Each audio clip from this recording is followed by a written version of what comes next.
Hello, everybody. Welcome back to the Arsenal podcast. Welcome back, my guys. Welcome back, the Courses Arsenal Army.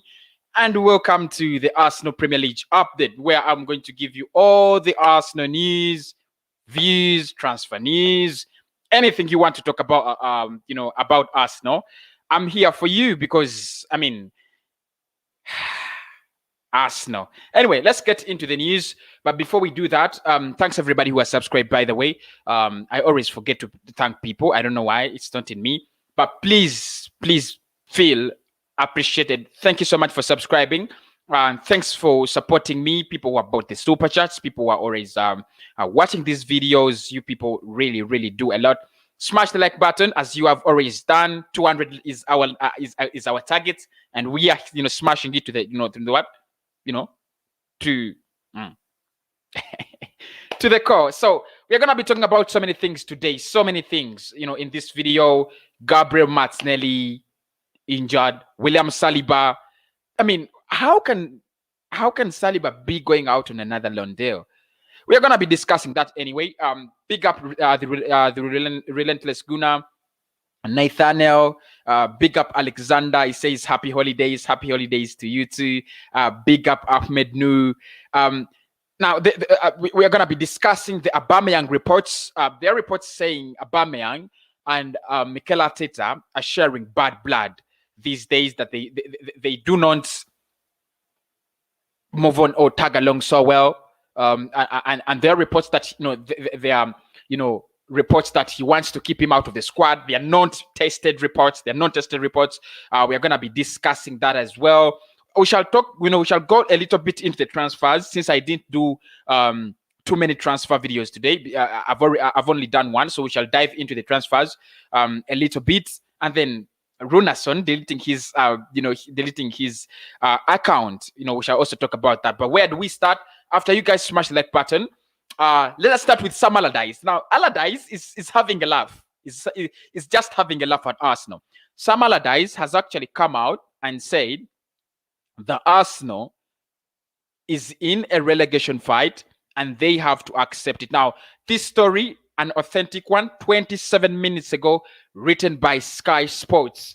In his interview, actually, he says Arsenal have all the qualities now to be in a relegation fight. Do you agree? Do you not agree? In my case, I do agree. And Mikel Arteta has slowly, even though he's a PR monster, slowly he has started feeling it, feeling the fire, feeling the pressure, feeling like that we are really into the relegation battle. Now, I don't want to look so negative or sound so negative as the next one. You people have always taken out fans like Lee Gunnar because they sound negative. Now, they are not negative. We are not negative. The thing is, we look at things the way they are.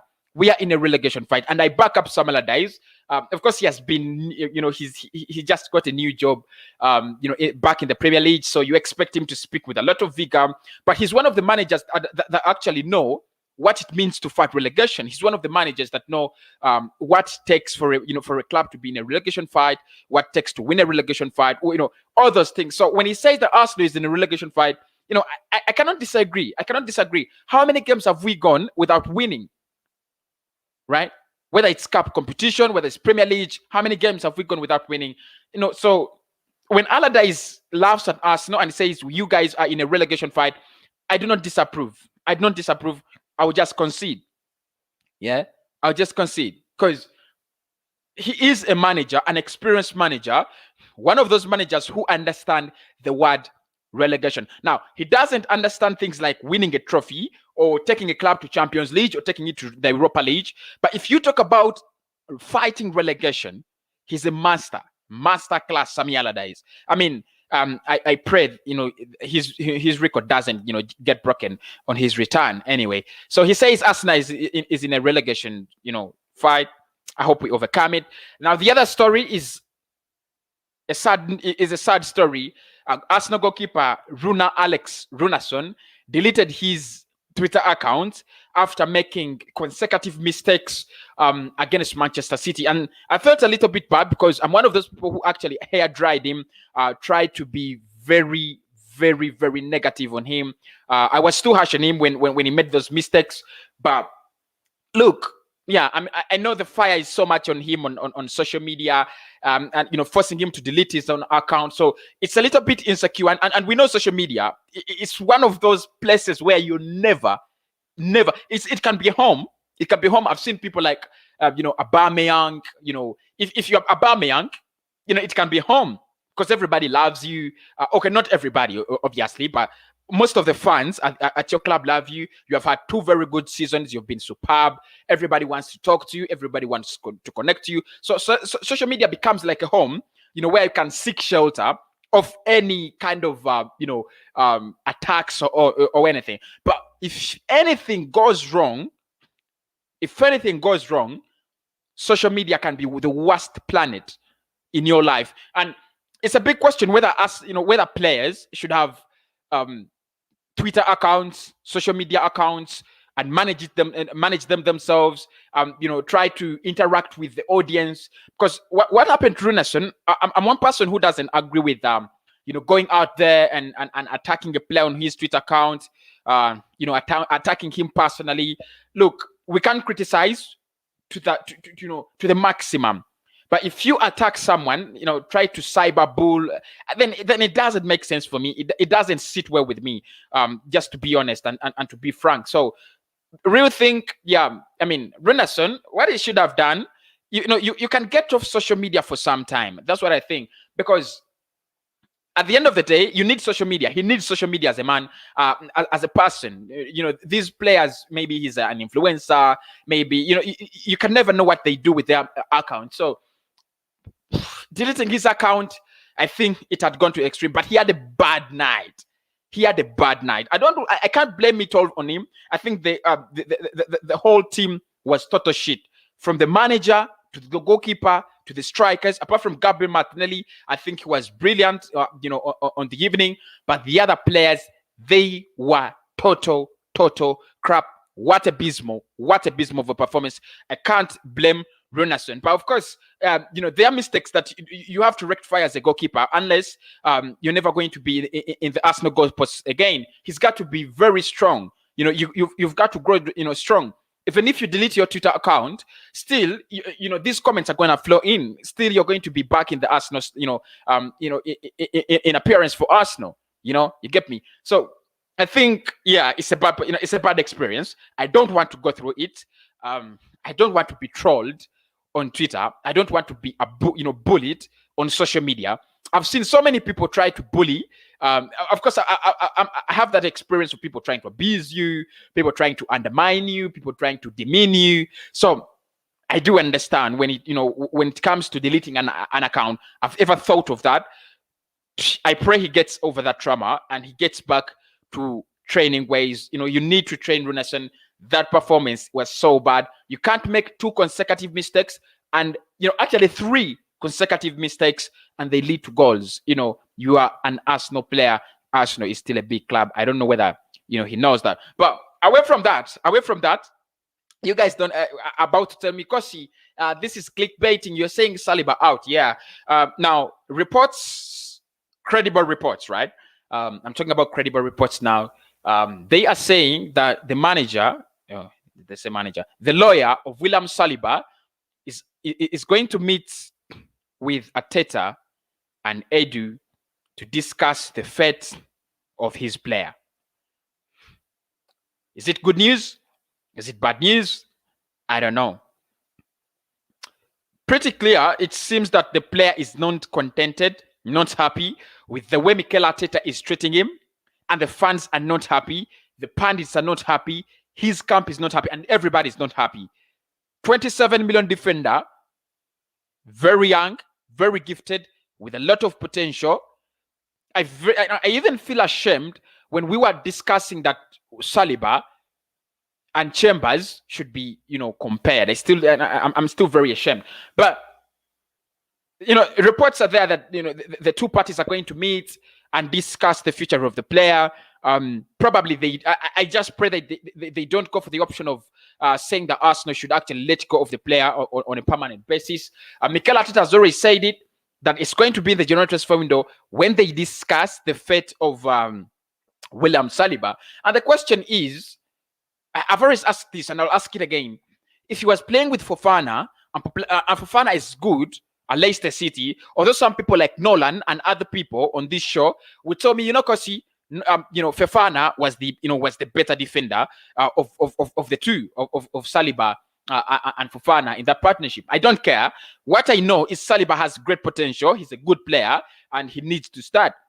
For Christ's sake, I mean, this baffles me. It takes me to story number 3, which I'm going to discuss with this story, or story number 4. Shkodran Mustafi is, there are reports that he's having talks with Barcelona over a move to the new camp, or to the Camp Nou, depending on how you call it, in the summer, because he's not going to sign a new contract.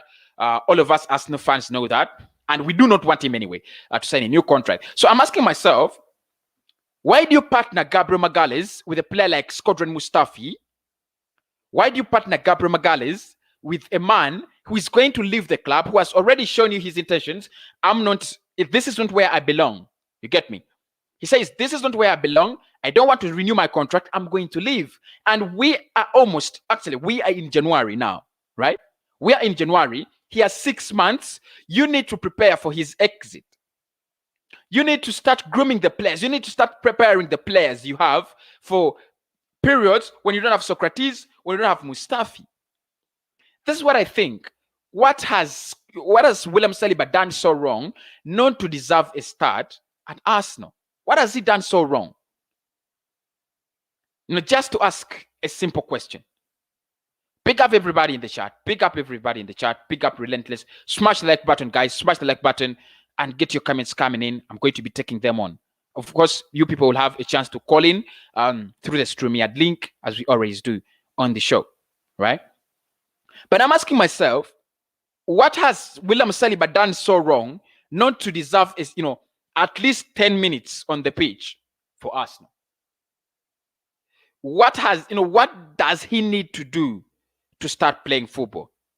We are bringing in you're selecting a finished, outclassed player, hopeless, helpless Mustafi.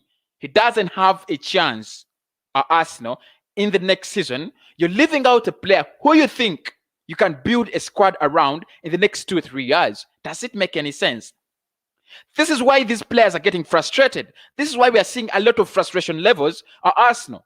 If a player like William Saliba got a chance to play at Arsenal someday, he brings in a abysmal performance. He gets frustrated. He strangles someone's neck. You don't blame him. We saw that with Pepe. Man is frustrated. He's not getting games. We are actually, psychologically hurting these players. Because Saliba feels if Gabriel can play at Arsenal, we were in the same league. You bought me at 27 million pounds. You almost bought him at 27 million pounds.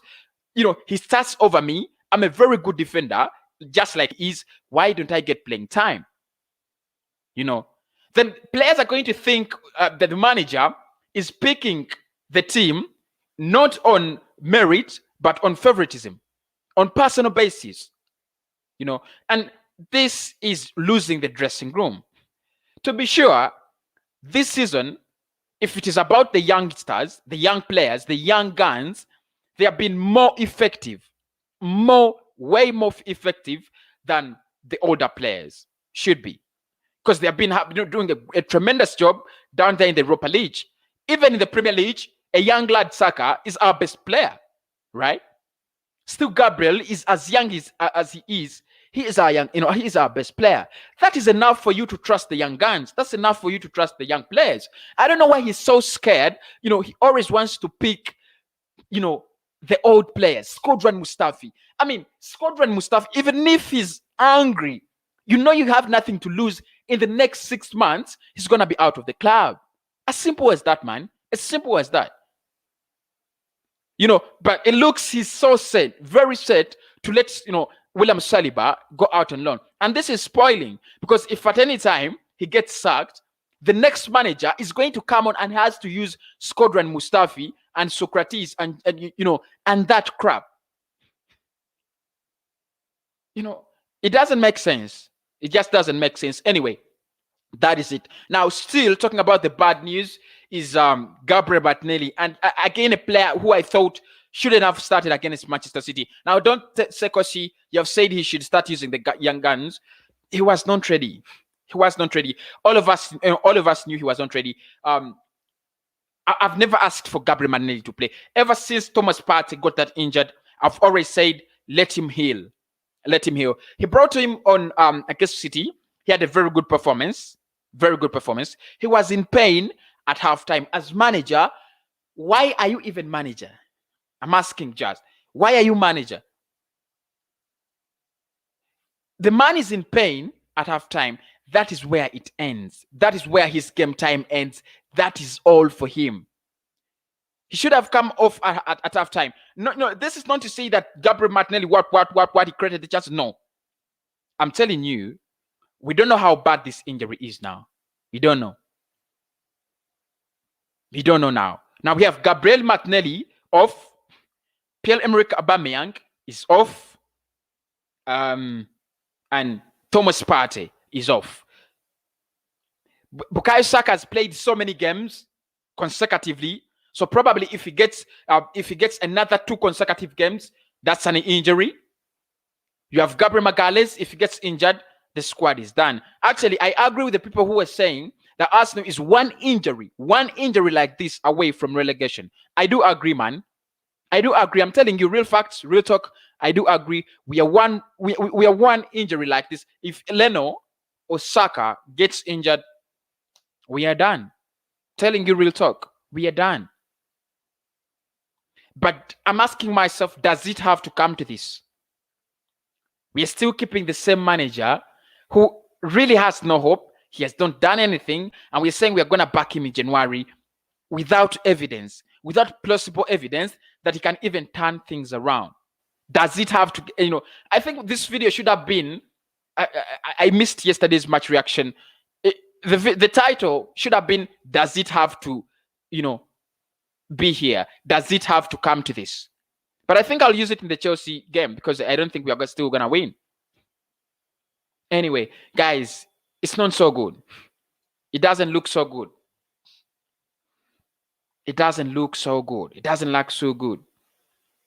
And what we are doing now is we are listening to Mikel Arteta's press conferences to get his mathematics now. Just making us look like fools, man. Just making us look like fools. We lost with a 30% percentage, and now and we lost. We had a winning percentage of 90%, and we lost. Wow, big up, brother, big up. So, guys, I think Arteta, however much many people will still think he needs time, what is not good enough. It's just not good enough. Yesterday at City, and these are the games I told you City was going to humiliate us for 2 reasons. One, Pep, as an experienced manager knows, there are games you have to use as a ladder, right? There are games you have to use to spark your confidence, to boost your confidence back. That was the game, and he used it. He used it in very well. He used it very well. You've got to spark your confidence back. How do you do that? You've got to get a massive win. You get me? You've got to get a massive win. And he got it.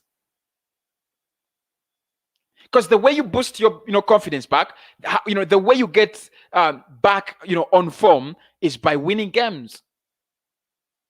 Show your team that we can score 4 against Arsenal. You understand? Show your team that we can beat Arsenal at the Emirates Stadium. And this is what we needed to do.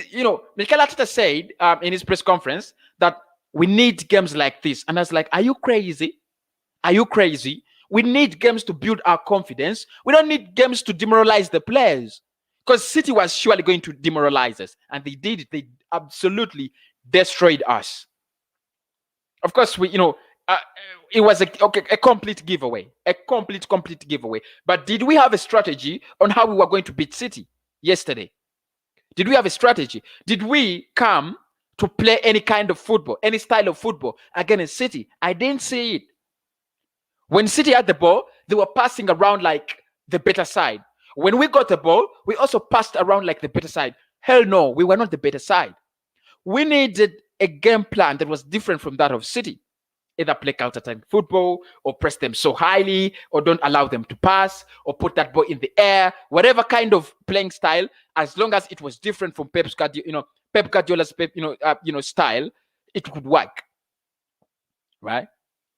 But now you come on the pitch, City is playing. You're playing the same way as Pep Guardiola. You can't beat him then. You really can't beat him. Big up Glenn, my brother. Glenn says, I really don't like football anymore. Look, Glenn. No one of us loves football anymore. I'm telling you. None of us loves football anymore. It's just so boring. Not only to support us, but to watch football as well. Right? Because, there is absolutely no way you can watch your team lose game after game after game after game. We are going to be here doing, I don't know how many people are going to join me, but when you guys join me, we're going to do the combined 11 of Chelsea on live. And you're going to see how many Arsenal players fit into that Chelsea team. How many players do fit in there? How many, brother? How many? Are they even 5? Are they even 4 players that can fit into that Chelsea team? By quality, by form, they're not so many. How many Arsenal fans out there can tell you, Kosi, we are going to beat Chelsea? It was Nolan who said, we can beat Chelsea. Nolan, big up man. Sorry, we can beat City. That's what he said. Big up Nolan. We didn't win. It's another loss, brother. It's another loss. So, it's all now. We have become a loss counter. Oh, we have lost against Aston Villa. We have lost against Leicester City. We have lost against Liverpool. We have lost against Manchester City. It's another loss against Ward. It's another loss against Ward. Look, this makes me sick. It really makes me sick. So miserable. So miserable. I was talking to one of the fans here, and I hope you guys were watching the video. And the man said he's from Tanzania. And he said, look, Kosi, I can't move in my compound because it's filled with Chelsea and Manchester United fans. Now, when it comes to Africa, it's even worse. It's even worse, man. Because you're surrounded with Manchester United fans. You're surrounded by Chelsea fans, Liverpool fans. You're surrounded by the big 6, big 4, club fans. It's not where, you're in some countries and you're next to Sheffield United fans. In this, in countries like Africa, we are at the bottom because we don't have Spurs fans. We don't have Newcastle fans. We don't have, those kind of fans. You don't have them, right? You don't have them. So it is Manchester United, Chelsea, Liverpool, and Arsenal, basically. Even Manchester, City fans, they're very few. They're very few. So we are at the bottom, because it's in Africa, it's a league of 5, 4. We are at the bottom. You can't speak. You can barely eat food in a restaurant with your head up. You can't. Because Arsenal has lost 9 consecutive games. Jesus Christ. It doesn't make sense, man. It just doesn't make sense. Yeah? It doesn't make sense. And can I read for you this? Edu is from Edu and Mikel Arteta. And they're saying everyone at Arsenal should be accountable. Everyone at Arsenal should be accountable. Are you serious? Are you telling us that Mesut Ozil, who's not playing football at the football club, but he can have a significant addition to the club, is at fault? How? How is Mesut Ozil at fault when he's not getting playing time? How is William Saliba at fault when he's not getting playing time? How is Emily Smith-Rowe? Yesterday, by the way, how the hell did I forget to talk about Emily Smith-Rowe? I should have added him in the title. I should have used him as my thumbnail. Emily Smith-Rowe yesterday comes on the pitch against a big team like Manchester City, and he's like, his performance is showing you, Mikel Arteta, this is what we are lacking. This is what we have to do. We need to, pick up the pockets, pick up the spaces, pick up those right passes in the right pockets. So how is Emily Smith Rowe going to take accountability when he's not playing? How is a player like Balogun not going to take accountability when they're not when they're not getting a chance? You get me? If we are playing the worst players, then the manager who's selecting them gets the responsibility, probably with Edu, who has the responsibility to see that the manager works well, and Vinay. That is where the blame, and Kroenke, who is the overall head of this thing, with his son. That is where the blame should lie. Not everyone is accountable. The fans, they have always asked for a change. They have always asked for the better of Arsenal. It has never happened. How are the fans to be accountable? So, yeah, I understand we need to stand together, and we try to do that. We try to do that over the years, as against Arsene Wenger. Of course, it all started with Arsene Wenger. He had gone 10, 14 years without winning anything. Okay, we stood with him. Unai Emery comes in with his crap. Europa League master, Europa League winner, Europa League master class. Unai Emery, we stand with his crap. Mikel Arteta, Freddie Ljungberg comes in with his crap. We stand together. Now Mikel Arteta also comes with his crap, and we are standing together. For how long are we going to stand besides poor performances, together with poor performances? How long? Well, when will it be a time when Arsenal fans, when we have to stand together for times of happiness? When?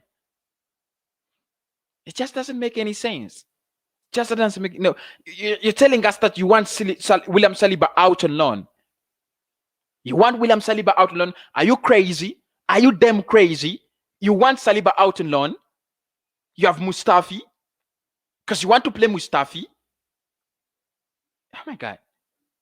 And what is amazing about Mikel Arteta is he picks wrong players, and those wrong players disappoint. No player we have ever disagreed with either Bellerin or Xhaka or Mustafi or Kolasinac, has ever come out and give us a nice performance. They have always disappointed. That is enough. Look, that is enough. No one is, forcing you to play these players. Willian has one, is it a shot on target? Is it, one positive ball in 9 games? In 9 games, one positive ball like this. No take-ons, no tackles, no dribbles, nothing. And he still qualifies to play for Arsenal under Mikel Arteta, game in, game out.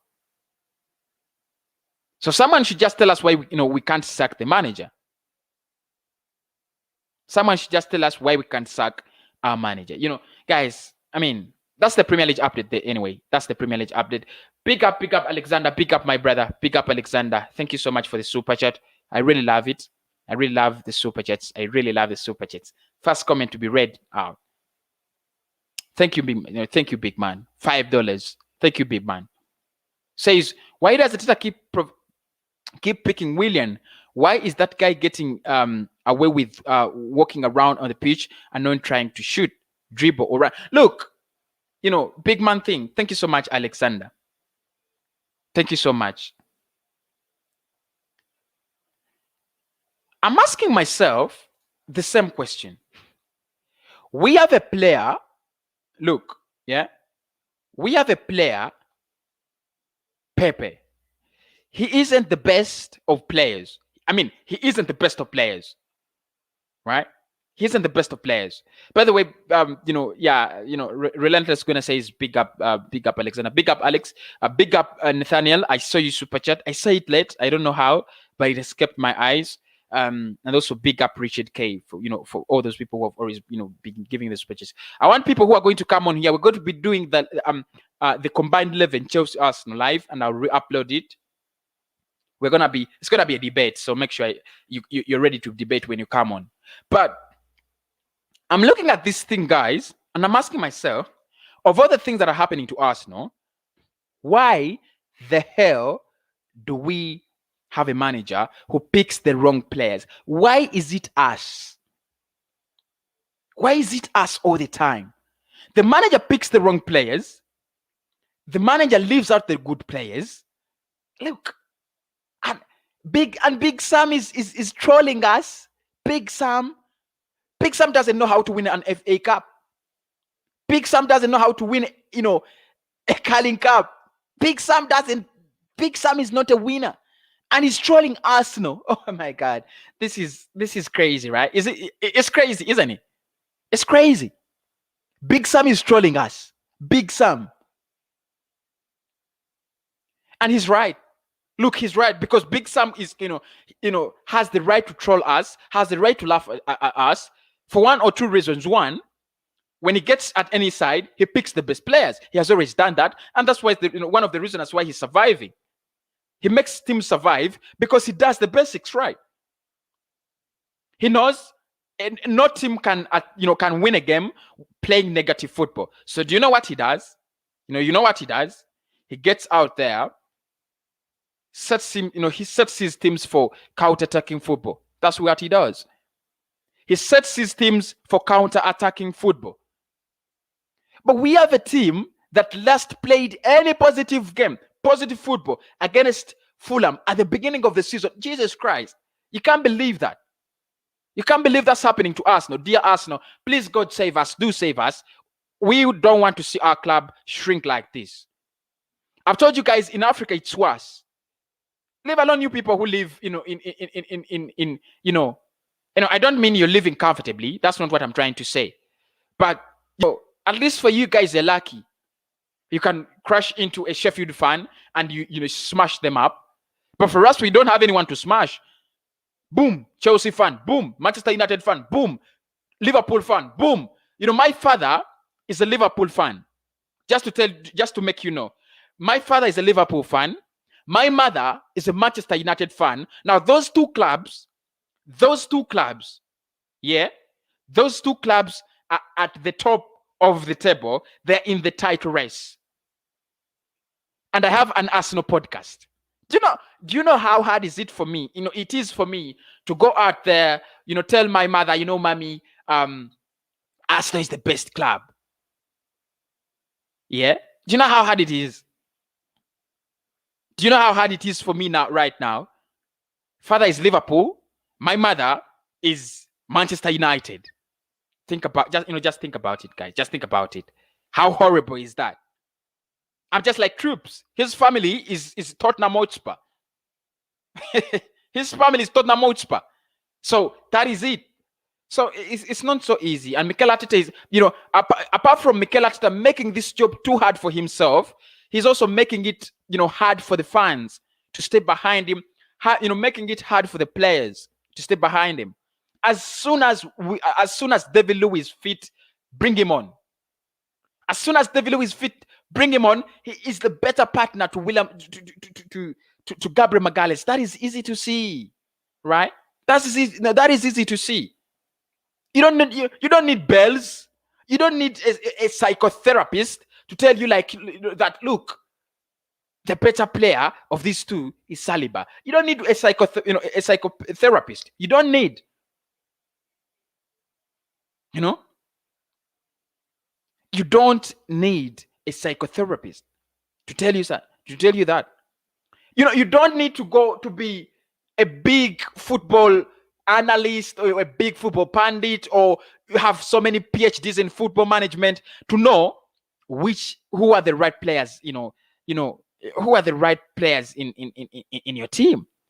I mean, Edu said that Mikel Arteta is the right manager for us now. Okay, we agree. So what are the qualities of a right manager? Because he can't pick the right team. Arsenal. But we shall keep talking about our club because we love it. And Nathaniel says, my family is Arsenal and Chelsea. You see? Pick up Nathaniel. Now, you guys understand. And now, Nathan, you're in for it this weekend, brother. Because I don't know if you can... Nathan, do you speak at home? I mean, do you give your views about the Premier League and the situation of the league? Because how dare you? Which do you have any authority to speak about football in your family right now? Guys, we have been put in a situation where nothing makes sense. I'm telling you, where nothing makes sense. All the time trolled. You know, I understand you. I understand you very well, you know, Nathan. I understand, man. I understand when you say that actually your team is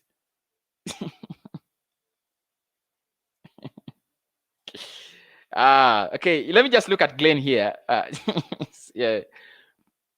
What does he say? He says, it was the mommy for me. You see, so most of us have those, you know, that part of our family that we started with a positive frame of mind. Again, you know, are you saying at the beginning of the season, I think it was good? Yeah, I think it was good. It looked good against Fulham. We were like, okay, we have started on a good note. How does it end up? Maybe the tales are right. The wise men have always said it. A good beginning, the bad ending. Probably the tales are right, right? You know, it hurts. How can Sam Allardyce, that man, has he ever held any silverware in his life? He's taking a laugh at us, no? Great podcast. Big up every fan here. Big up, bro. Big up, bro. Big up, Alex. Big up, Alexander. Big up, my brother. Tierney isn't the player I hoped for. Mintus. I think he's one of the best players, guys.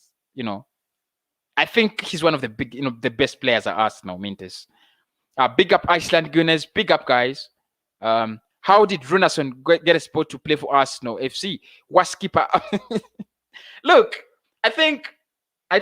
Let me just share the link so that you guys can come on and we discuss these matters when I can hear your voices. But it's so interesting, isn't it? So interesting that we have a 1 million goalkeeper who gets to play. The performance. I mean, when I think about Rúnarsson, I'm still smiling, guys. Rúnarsson, what was he doing? He was trying to punch the ball, and the ball is in this direction, and he's punching the ball like it's coming up front. Look, guys, we should be serious. Arsenal is in real shit, man. Yeah.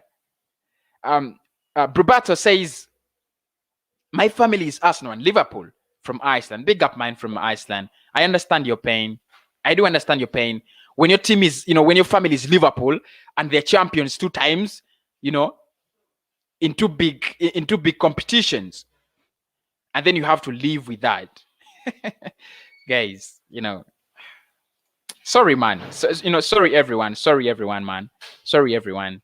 I know it's not easy, but I don't man Arsenal. I'm a fan. There isn't anything I can do for you guys. Hello, guys. Hey, man. Hey, how you doing? I gotta have a talk with my dad here, because this is unacceptable. You see, listen, my family is Chelsea and Arsenal, and maybe a little bit of Man United, because you see me, because like I'm Ghanaian, right? So it's either like, if you're Ghanaian, you're either Chelsea or Arsenal. So my dad is Arsenal. My mom used to be Chelsea, and then she met my dad, and then they became Arsenal. My uncle, die-hard Chelsea fan. You cannot tell this guy anything about Chelsea. You see Drogba, the way he loves that guy. Listen, when I was younger, my uncle made me like a Chelsea fan. Like, I'm not gonna say that I was a big Chelsea fan, but I did like Chelsea. And like, if it wasn't for my dad, I would have grown up to become a Chelsea fan, because I have like a Drogba poster, Essien poster, bro. I had to throw all of that out because my dad said you had to become an Arsenal fan. Today I was just looking at him and I was like, damn, the stress, man. Oh my goodness. And all jokes aside, I want to mention one thing about Alex Rúnarsson, is that even though he's not the best goalkeeper, people, like, you shouldn't abuse him, man. Like, come on. Like, Yeah. Listen, I know he's not the greatest goalkeeper, but we all know he was not going to be the greatest goalkeeper. So the fact that people are abusing him to the point where he has to delete his whole account, it's like that's the problem I have with Twitter, like and social media, because everybody just wants to act tough and like there's no need for that. But anyway, bro, listen, the struggle continues because it continues, man. The struggle continues this weekend. It's not very far, man. Mm, It continues this weekend. yeah, Um, because well, I mentioned something to yeah, you the last time we are both having a conversation. yes, brother. I said the reserve goalkeeper, even the third goalkeeper, they are not good enough to push Mm, Leno to his maximum.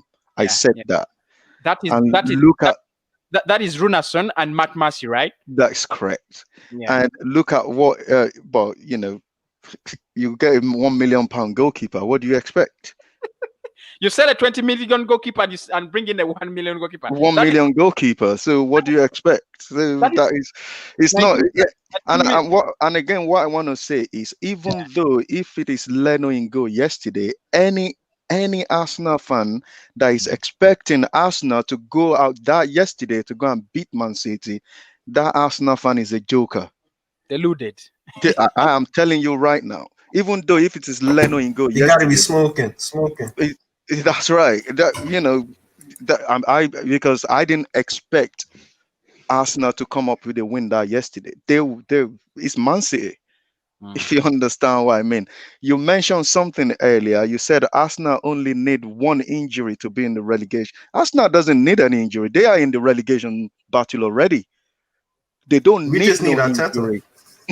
You understand what I mean. And I said it, and Relentless said it as well. I think there's another guy that was on the show said it as well. As long as we keep this guy, I am telling you right now, it will keep getting worse. Mm. As long as this manager is still in this position, it will keep getting worse. But I still I respect Nolan for his loyalty, for his supporting, keep supporting the team. We are still supporting the team. Everybody wants the better for the club. That Yeah. is why every single Arsenal fan have their own separate opinion. However, every single Arsenal fan that are YouTubers, I would mention the name like DT, like Lee, like AFTV. We I all need to stop fighting each other. We all need to work together and stop this before it get worse. If fans keep getting fighting each other, how are we going to stop it? We can, because AFTV, if they are fighting Lee, Lee is fighting DT, DT is fighting Lee, because we are not we don't have we are not concluding in. Look at when there's one time when Newcastle wants to get rid of their manager because their fans stand as one. They all march all the way to their stadium and they call for the head of the manager. The next day the managers get sacked. mm, If if you want Atata in, we all have to be one. If we want Atata out, we all have to be one. One part cannot be saying that, okay, we Atata in, and one part cannot be saying Atata out. We just have to come one. We just need to stop fighting each other and become one and get this stopped before it get worse. I'm telling you right now, if Arsenal goes to championship, we're going to lose a lot of fans. A lot of young kids growing up now, they're yeah. seeing Liverpool playing good football, Chelsea playing good Yeah, football, Man City Mercy, playing good football. Mercy, you want to You know what understand? happened this morning? You want to know what Yeah, happened to me this morning? So yeah, I Yeah. got my little cousin. He's about what, maybe 10 years old. I got him an yeah. Arsenal shirt. Yeah, and I don't usually buy Arsenal stuff because I'm not giving this Mm, club any more money, bro. But I got him an Arsenal shirt. It was a kid's one. It wasn't that yeah. expensive. And I think it had Aubameyang at the back. So Mm, I give it to my little cousin. Yeah, this is why I say we're losing a generation of fans. We are yeah, literally that's losing right. a generation of fans. He's 10 years old, by the way. He said, Mm. "I wanted a Chelsea shirt." I'm like, "Is this kid mad about winning the Chelsea shirt?" I said, "I said, I thought you're an Arsenal fan." He's like, "No, no, no. I like Chelsea." And You I'm know. like, kids don't even want to support Arsenal right now because he's Mm. 10 years old and he knows Arsenal is crap. I'm like, Yeah. what? I mean, what's going on? I mean, this is crazy, man. We're losing a generation of fans. We need to start winning, because once you start winning, that's when fans start to get back on side. Because if you lose a You, you, generation of fans, you're you not know, going you to know generate what I as mean. much money. Listen, Man City, Manchester City that beat Arsenal yesterday. They used to be in the caliber of like West Ham or West Brom. Exactly, You right? understand what I mean? Man Yeah. City cannot even stand Arsenal. They go to Emirates, they just feel that they've lost the game already. Mm. My wife, she's Man City fan. When the game wants to start yesterday, she said, "Oh, if you guys win, you will be lucky." That's what she said to me. I said, "I'm not expecting us to win." and You understand? And guys, that is very true. When I was in school, I had this diehard. We were two diehard Arsenal fans. I remember our weakness was we never had Champions League, and that was the defense. Manchester United and Chelsea fans used to take against us. We never had, but we could fight. We could win debates. We could, we could stand in there for the club. And when I made a podcast, he told me, "Because this is good." The man turned into a Liverpool fan all over the sudden. I was like, "What? How did you become?" I'm not joking, guys. It's true, and this thing has been going on and on and on. I don't think I can influence a young, right now a young kid to join Mm. Arsenal. The No, past 30 years. they will not even, they will just tell you that Arsenal is shit. That's what the young kid is gonna tell you. They will just say, "Oh, I'm not supporting Arsenal because they're rubbish." That's what they're gonna say. You understand? It's really, really sad to see Arsenal team in this situation. It is absolutely like, Yeah. oh man. And to make things worse, I mean, this report is not really verified, but let me just bring it on for discussion. There are reports saying that Aubameyang and Mikel Arteta are actually on crossroads. I don't know if you guys have seen, this report somewhere. Yeah, I've Yeah, seen that. well, but I think it's listen, true, it's It just, might be true. I'm telling you, it's just like, it's just the news, it's just the gossip anyway. I won't believe that. So, Yeah, but yeah, the only thing I would say is, the only, when I saw it, I don't even go ahead to read it anyway. So I don't believe in things like that. Well, well, it can happen, but Aubameyang is the captain of the club. It's not going to, if they're having misunderstanding, they will just sit down and just talk it out. They're not going to be arguing.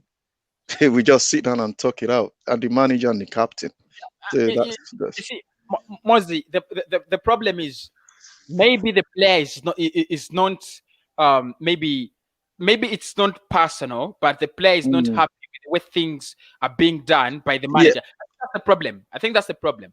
Yeah, but the thing is, for example, now if Aubameyang is not happy with anything that is going on within the club or within the selection of player the manager is putting in the team, Yeah. if Aubameyang sit down and talk to manager about the way the press is going to bring it out, you will think that they are kind of exchanging blows.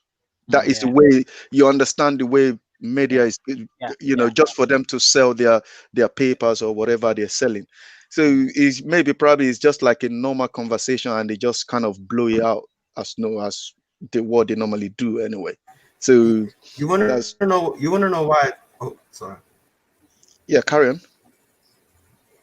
No, Must you can finish. You can finish. Yeah, no, I'm done. Yeah, carry on. Just go on. Yeah. The reason why I think it's true, yeah, it's because Mm, Aubameyang is a striker, and that's all he is. mhm. And that's not me having to go at him, but that's the type of player he is. That's just the only thing he's really good at is scoring goals. And Yeah. Yeah. if you've been scoring goals, he's been scoring goals his whole career. This is the Mm, worst run he's ever been on in his whole career. Just think how old Aubameyang is. mm. He's kind of old, and he's been scoring goals for fun for years. Yeah. So Yeah. if you look at the system, yeah, and you look at the team, we're losing game after game after game. It's literally like, what's the difference between us and a team like Burnley? He might as well go play for Burnley because I mean you Burnley, get the yeah, same that's amount of right. goals over there. So he's probably frustrated. Yeah, he's frustrated. He's like, Yeah, I want to it's score goals. I want to it's do my kind of celebrations. frustrated. I want it But to be good vibes. what I want to pick up in there, before Aubameyang sign his new contract, they might probably promise him that, okay, we no we Aubameyang we're gonna, Ozil is not going to be part of our plan for this season, but we're going to get you another creative midfielder that is going to be creating chances for you, that you're going to be scoring goals. And And that they, is what they went out to go and get Willian. Willian, and Willian is not doing what they expect him to be doing. If you understand what I mean. So I wouldn't compare, because William and Ozil, they are absolutely two different players. If Ozil can be, if Arteta can get rid of Ozil for football reason, then what is the difference between what Ozil is doing and what William is doing now? Because the guy just walk around. I mean, Like, you know. Glenn, what do you think? You think Aubameyang, Mikel Arteta, there could be hot fire in there, and we do not know. I didn't believe the story, to be sure, because he has been picking Aubameyang all the time. But then I thought it, and I'm like, if Aubameyang does not agree with what you call the non-negotiables, which are actually trash and stinking of Mikel Arteta, then probably there could be a point in these stories. I really wish you couldn't come to me, but I'm here to talk about positive things. The basketball season has started. I can see Cavaliers is playing against Wizards today. Golden State Warriors played yesterday. I mean, I'm tired talking about Arsenal. Like, every time I come on this podcast, like, both of my teams lost yesterday. Yeah, I just get sick. Like, everything is going wrong, Nathaniel, isn't it? So I don't think it's true. I agree with Mozi. I don't think it's true. Obviously, when you're having a bad run, people will just start story after story after story to break it down even more. That's what they do. They're enjoying it. That is why after we lose 4-1, they want Arteta to come for an interview fast ahead of Guardiola, so that they can milk out everything negative that he has to say. That's what they do. So I don't think it's true. Because they know Arteta's going to come out with nonsense. Yeah, because Aubameyang did say 2 months ago something before he signed that he's signing his contract because of Arteta. So I just don't understand why it can go wrong after 2 months. Yes, the results are bad, but he did talk positively about him. Willian did the same thing. So I don't see how it can go badly wrong. But the thing that would happen, maybe the time we think about stripping him off that captaincy, then things will get bad. I don't think he'll feel good about it, but I don't think he's supposed to be Arsenal captain.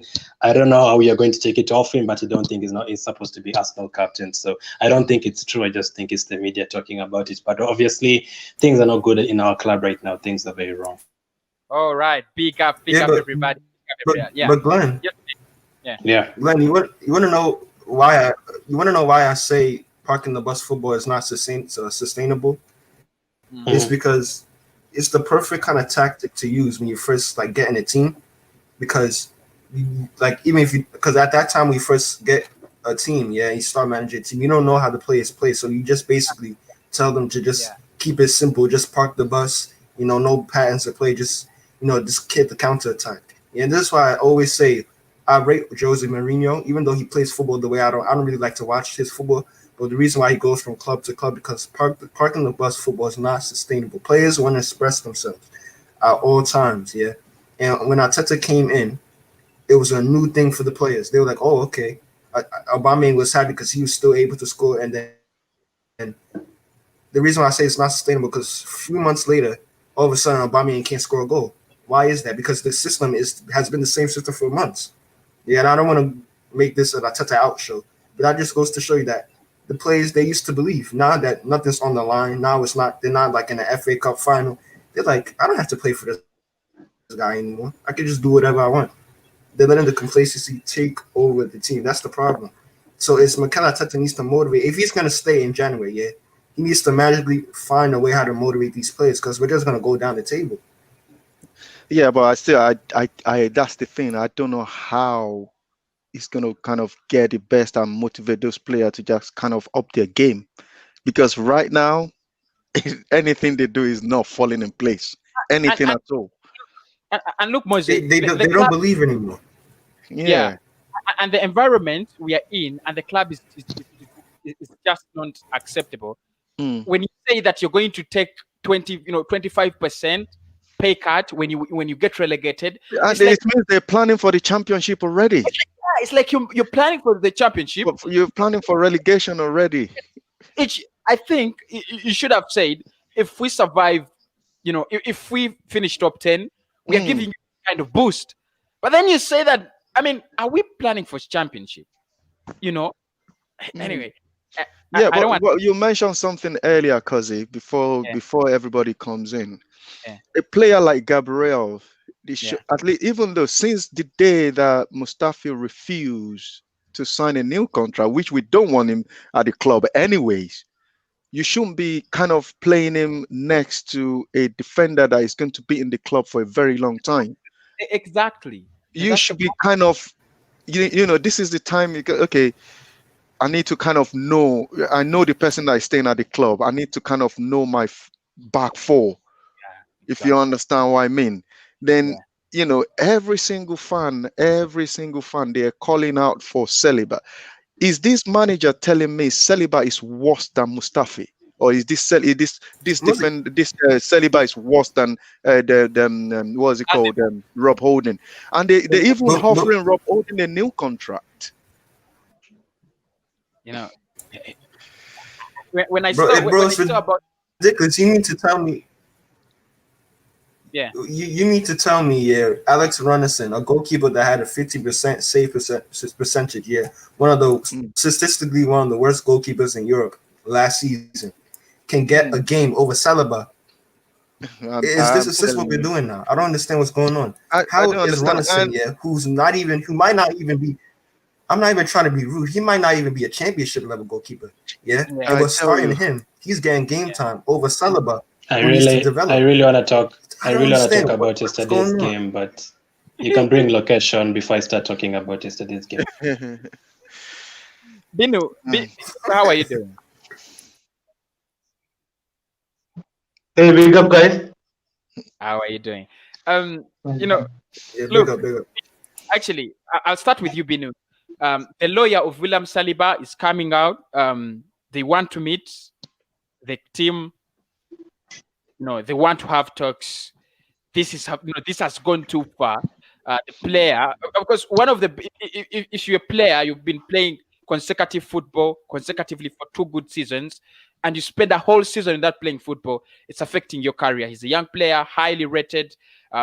He left so many good clubs to sign for us. No, do you see a possibility of us losing Saliba, Binu? I think like probably he might go on loan because like I don't know why. I think clearly I think so. Arteta doesn't rate him. Otherwise, like you can't say me like he's worse than Holding. He's worse than Mustafi. He's worse than Socrates. Like you can't say that. So I think I think the manager clearly doesn't rate him. And and you saw like the comments like when his post like with him and Gendis and Pepe. So it's like a connection with them. It's like as I mentioned earlier in your podcast, I told like there is a divide in this group. So like there are some players who wants to work with Arteta. There are some players who's just like middle. Like okay, might work with him. There are some players who doesn't want to work with him at all. So that's the main thing is happening because that there's a big divide in this dressing room, which causes like making himself that tough decision. So that's the main reasons why I think so. Like Arteta doesn't want him, or maybe doesn't rate him. So like that's one of the main issues. And second of all, like as we said, like the board, like they're saying like they have to back they will back Arteta. Okay, like our fans, like there are some of the fans in division like they're from Arteta in and Arteta out.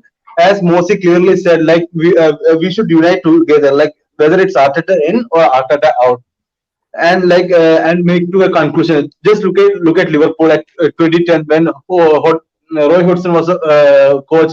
Like so, like was managers, and like we all Liverpool fans united them and wanted to get rid of and wanted a new structure change. So like there's no use of fighting with each other. The main problem is is with this is love fans because like the board, the owner, they clearly observe us, many of the fans, especially they observe AFTV, they might observe League Gunner.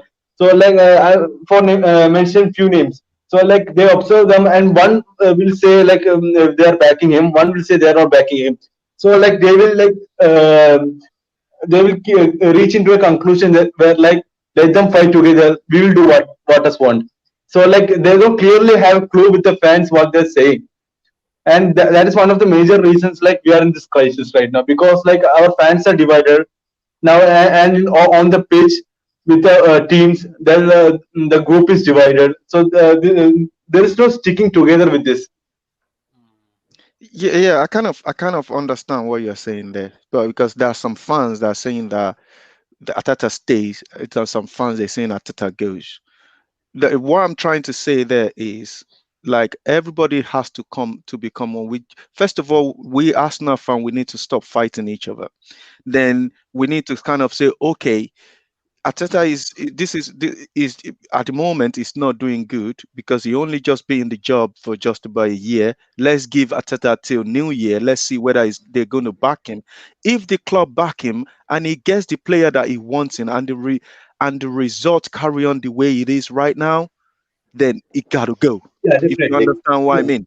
So Yeah. we just by agreeing to that, and when next year comes and the result is still carry on like that, then everybody we are one. We can just like, okay, he needs to go now. If you understand what I Yeah. mean. But right now, people are saying that okay, stays in. But people are saying that we're going to back him. People are saying that, well, he hasn't got time. This is a result business. There's no time. If you understand, if you're not getting result, I'm pretty much sure that if Atata is managing it, like maybe probably about 5 teams below us, and he played 10 games with no result, he will have gone by now. They Be will have sacked. sacked him by now. Sacked by now. Yeah. You understand what I mean? Because Yeah, it's this is not like the Arsenal. past, because like in past, like in 1990s, like in 2000s, Mm, like till 2000s or 2000 till 2010, like they will give some time for a manager. But like in this modern generation, the fans can't hope for too much patience, and the board will not give him patience. So this is one of the main reasons of this manager's duty, because like if they can't cope up with this team or with this club, then then they have to get sacked, or like they have to leave, because it becomes into a pressure, like it goes out of the control. mhm. Yeah, of course. Because the chance this manager is getting, Emery doesn't get that at all. Yeah, he didn't It's get it. gone. It's gone way over what Emery has, and Emery is not losing game constantly the way he's losing it. So Emery doesn't go 10 games without.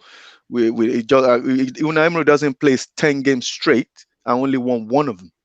Mm. You understand what I mean? So it's just at the moment I would say he's gone way over the limit. I would say right now. Well, So I agree. I agree yeah. with Mozi when he said he doesn't want fans to fight. I also don't want that. I don't want to see people throwing their phones. I don't want to see Cozy making videos of 10 players who need to leave Arsenal. I want him to make videos of 10 players who performed well for Arsenal Mm, this season. yeah. Such kind of videos. So Saliba, I do watch the under 23 games and under 21s.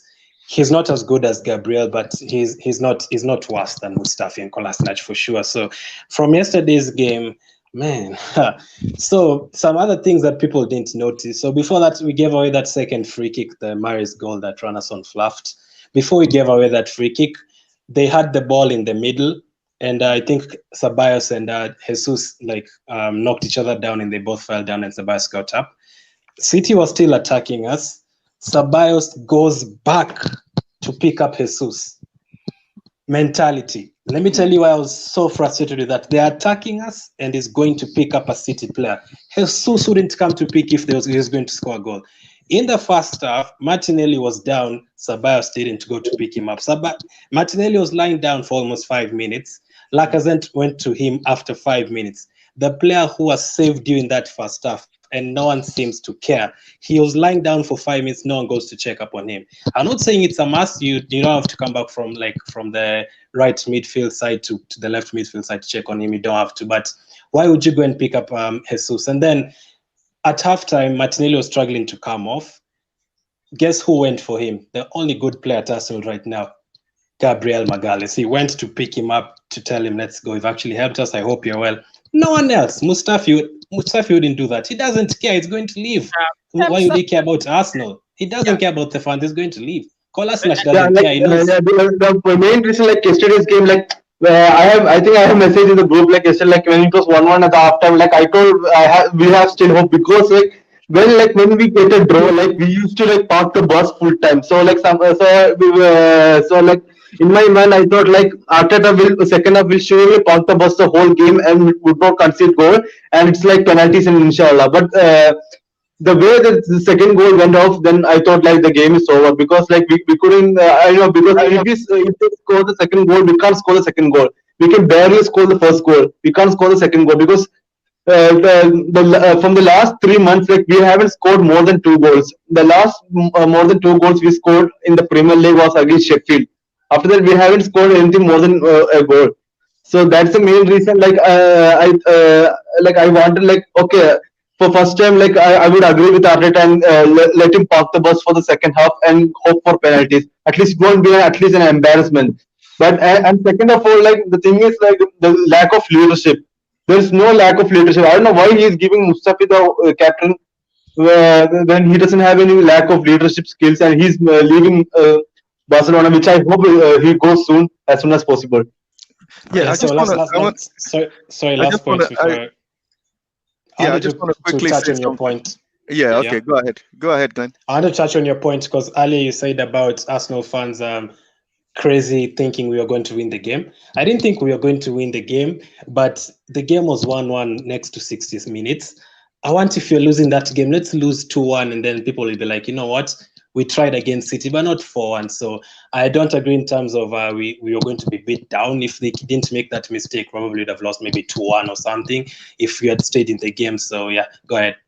Yeah, but the game yesterday, all the 4 goals Man City scored, Yeah. they never work hard for it.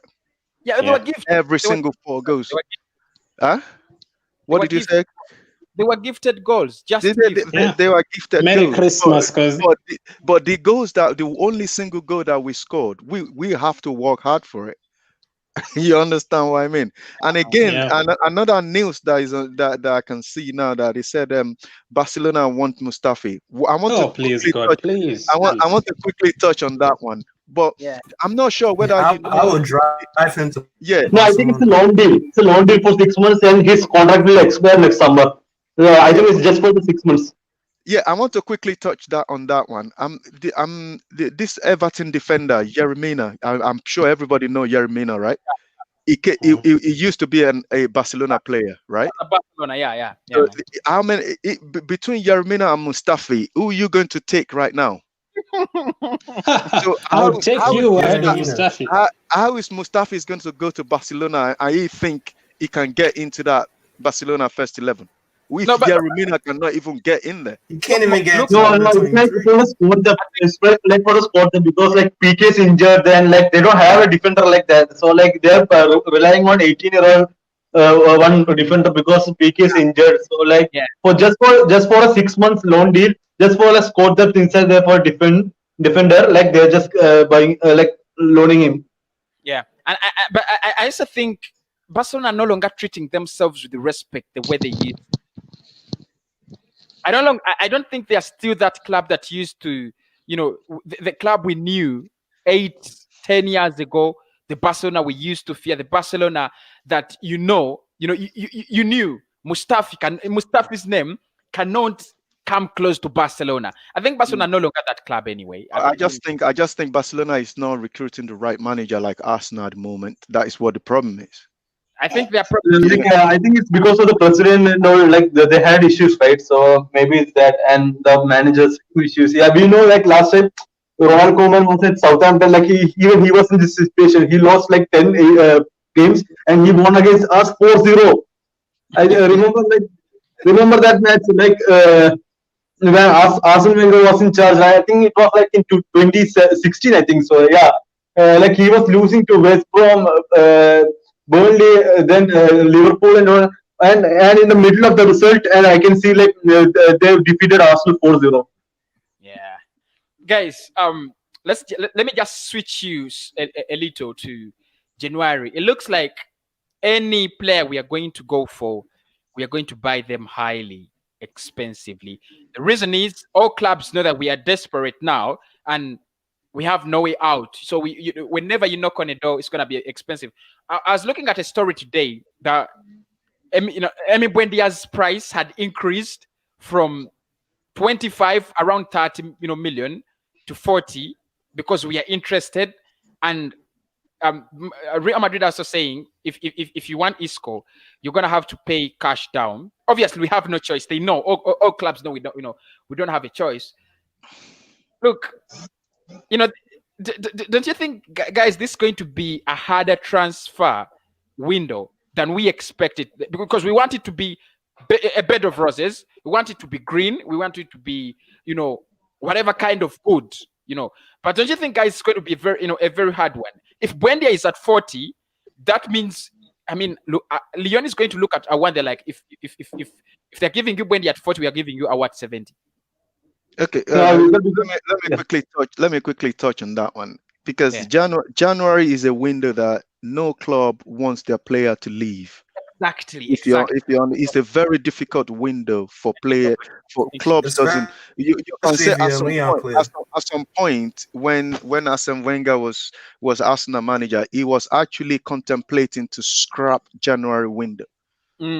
So a lot of what's it called? A lot of clubs will say, because it's January, it's only 1 month window, we're going to put a crazy price on our player, which they know that the team is not going to kind of want to pay that price.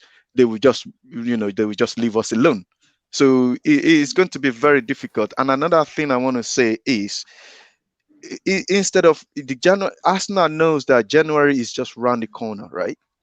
Instead of them now, and they know the position they are, they're supposed to go out now, nice and early, get all the business done. Anybody they want to sign, they should go out there, sign that person. I can bet you right now, Arsenal will leave their business to the last week of the transfer window. Yeah, I'm telling you right now. Yeah, I'm really praying. Okay, continue. I'm not even sure if we can even negotiate properly. There's a reason we got Partey, because we can't negotiate. That's why we didn't get Aouar. Because if you just pay the buyout, because you don't have to negotiate anything, you already paid the money. So, but the Partey has got a clause, 45 million, no negotiable. It's non-negotiable. Yeah, But Aouar has got a clause that is negotiable. That's why they're doing that.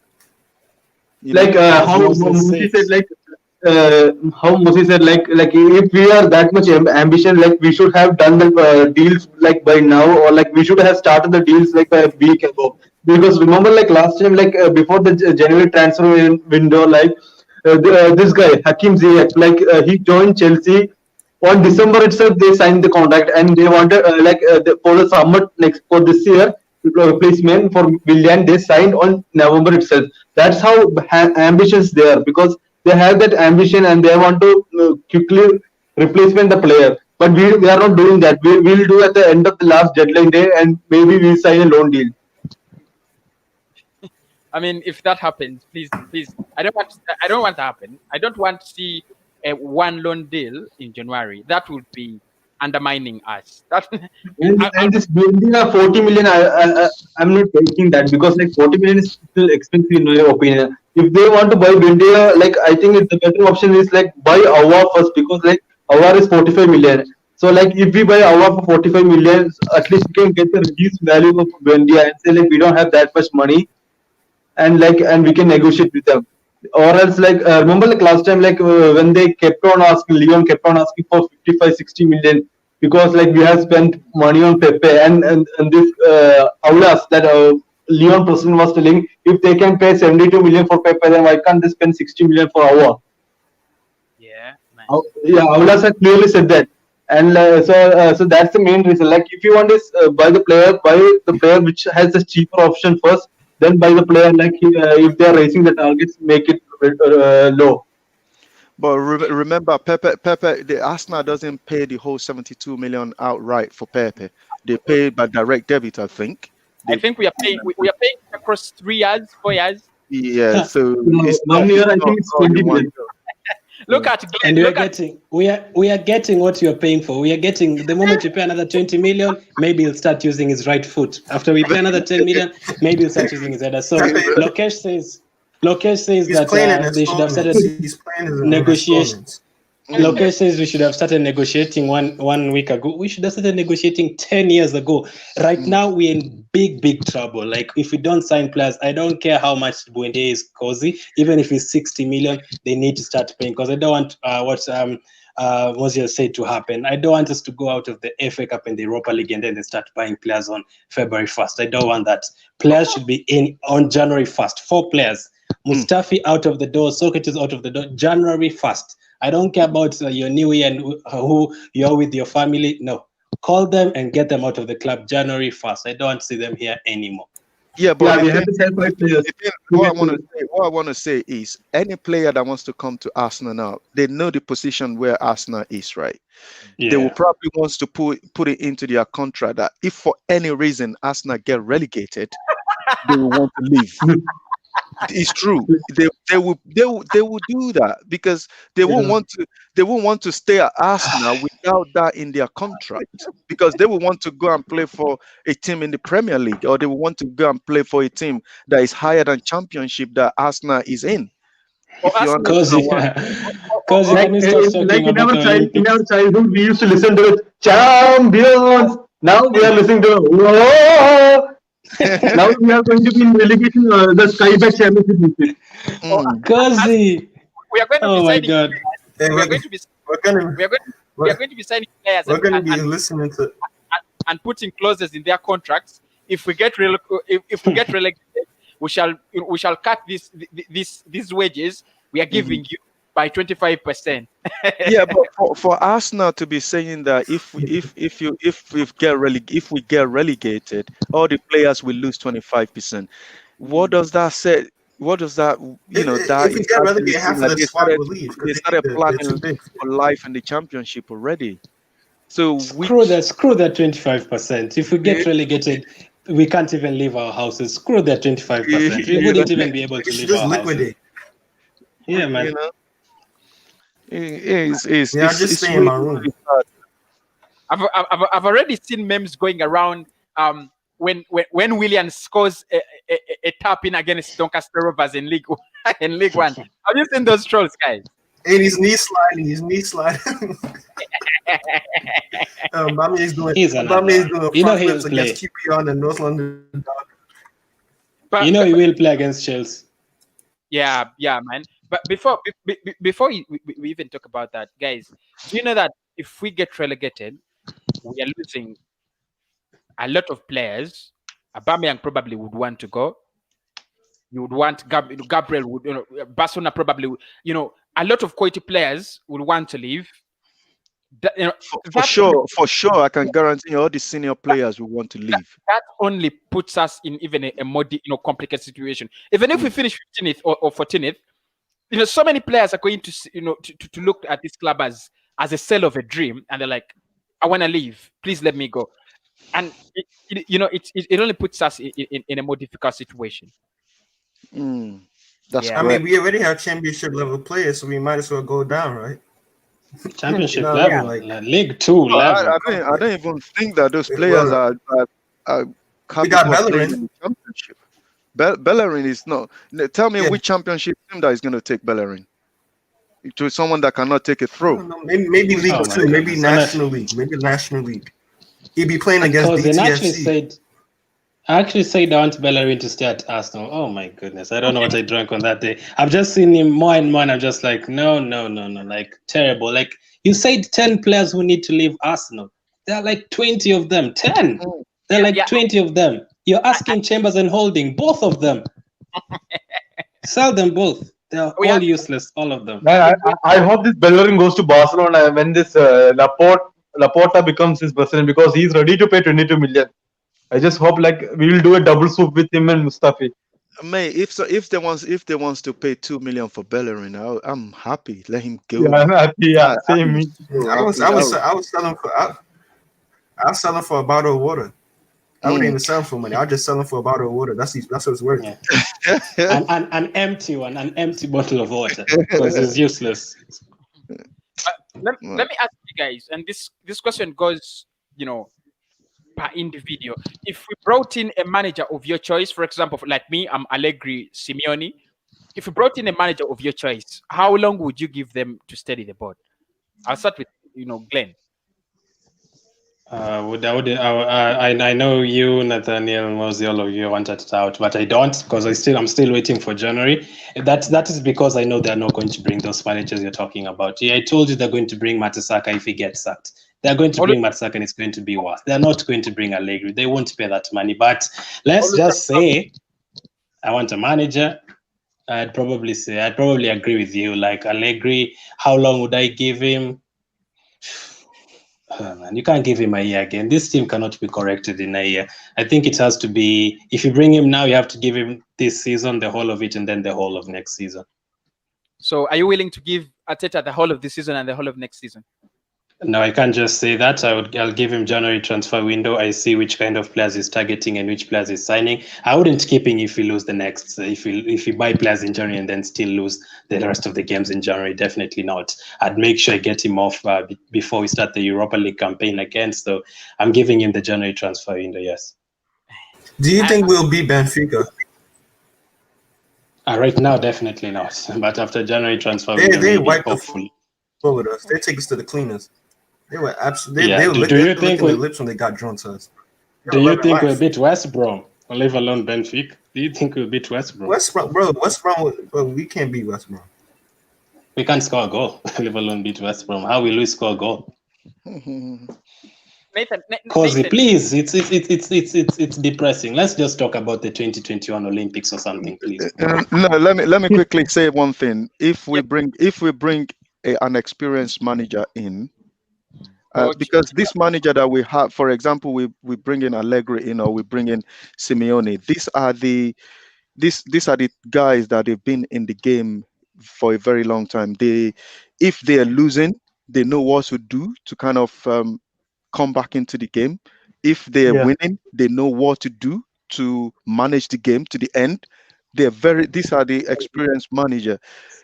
And I can say now that if you bring an experienced manager in, within 3 months, you will start to see their DNA on that team. However, the players Arsenal has got now, these are the player like Mustafi, a player like like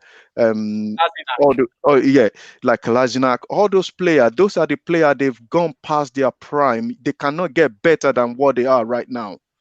If you understand what I mean. If an experienced man, this is the reason why you see all these youngsters, they are not getting better themselves, because they are not playing next to a good player themselves anyway.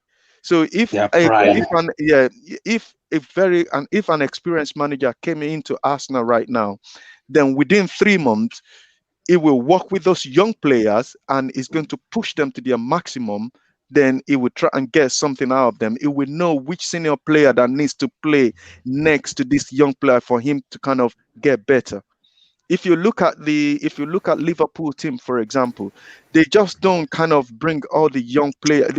Look at all the young players they're bringing in, because they know that if they go into this Liverpool first team, they have to up their game. Arsenal youngsters, if they comes into the Arsenal first 11, they will just have it at the back of their mind that the senior player is not pushing himself. Why should I? If you understand what I mean. So it's a Liverpool team, the senior player like Anderson, he knows that if the young player is not doing the right thing, it's gonna be, he will get told off. He will tell, look, if you don't want to play, just get out the pitch. You understand what I mean? But Arsenal player, this is the reason why Evra was saying that Arsenal, they're too soft. They cry like babies. Yeah. There are so many of those players at Arsenal. So many. No, that's why this is where leadership comes in. No person in that Arsenal team that can go to another player and tell, look, if you're not pulling your weight, just tell the manager that you don't want to be here. Go out, or go and sit on the bench. Let someone that wants to play football come onto the pitch, and we can win this game. Yeah. And because I saw the old Arsenal yesterday. The moment you concede the second goal, everyone just drops, and the third one goes in, the fourth one goes in, the fifth one goes in. That was the old Arsenal. Yeah. You know. Hey, we're gonna end up like Darlington FC. If we continue, we're gonna end up big up Ian. Darlington says, he says, we were made bankrupt in 2011, reformed in 2012, have had three promotions, and currently a fan-owned National League North club. We were donated for Demoted 4 leagues. I'm still on it. Bro, that's the next right there. So Mosley, if you bring in this experienced manager, how long do you give them? Because it looks like we are in a situation where Liverpool were at some point in time. They have all crap players. They signed Charlie Adams. They signed. At that time, they thought they were right players. The Stuart Downings of this world. And when Klopp comes in, he tells us, guys, this is not quality. This is just, blind quantity. So he's given time. He clears out his squad. But even before that, Brendan Rodgers had used this team, and you saw a touch of a manager on those crap players who do not exist right now at Liverpool. Even when Klopp comes in, some of these players are actually not playing so well, but he tried to force some football out of the Lallanas, out of the Jordan Hendersons, So how long do you give this experienced manager? For example, I'm going to use Carlo Ancelotti, for example, right? When Carlo Ancelotti goes to Arsenal, you can see straight away what he wants to do. You can see the DNA, the way Ancelotti played. That determines how long this experienced manager is getting. I don't see Everton's, sacking Ancelotti anytime soon. If you understand, if that's why I said, if this experienced manager comes in within 3 months, you'll start to see the DNA, the way the experienced manager wants to play. Then that determines, okay, we can see what this manager is trying to do here. We can see we can see a pattern of play. Then, you can just say, oh yeah, he's going to be here for a very long time. If you understand what I mean. So personally, within a year, then that experienced manager we get that team sorted. Yeah. With the right players around the young players.